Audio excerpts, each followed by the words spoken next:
Inaasahang dadami na naman ang kaso ng love scam ngayong nalalapit na Valentine's Day. Kaya naman ang DICT ay mahigpit na ipinaalala sa publiko na maging maingat para maiwasang mabiktima rito. Si Creselyn Catarong sa buong detalye ng balita.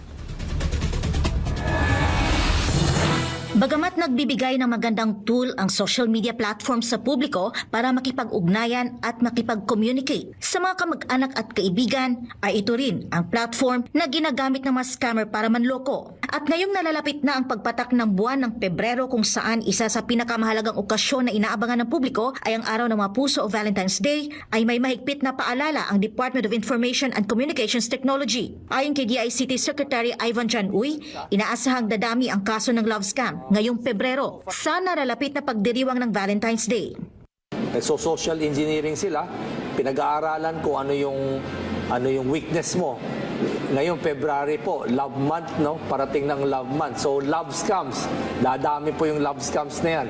Sinabi ni Uy na isa sa mga uri ng cybercrime ang love scam, na ang mga binibiktima ay ang mga nakararanas ng lovesick o ang mga malulungkot ang buhay. Kadalasang tinatarget ng mga scammer ang mga nakikita sa social media at pinag-aaralan ang profile base sa mga inilalabas na mga post ng kanilang mga gagawing biktima.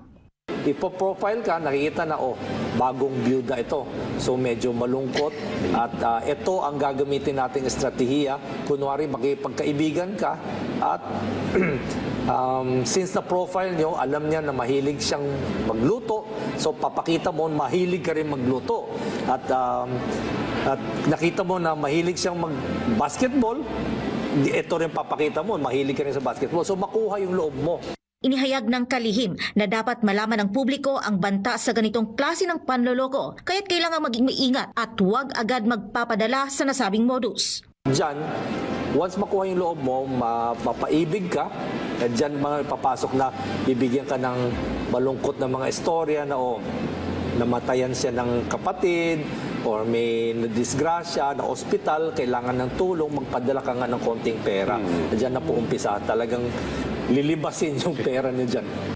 Samantala, inihayag ng DICT Chief na kabilang sa isinusulong ng ahensya ang cyber hygiene, kung saan dapat matuto ang bawat isa na maging maingat sa mga transaksyon online. Binigyang diin ng kalihim na kahit mga bata na gumagamit na ng mobile phone o nakakonect na ng internet, ay dapat maturuan na ng cyber hygiene. Sa kabila ng magagandang bagay o oportunidad na nakikita sa social media, ay kailangan ding mapabatid sa mga ito ang banta o panganib na kahaharapin na hatid ng paggamit ng internet.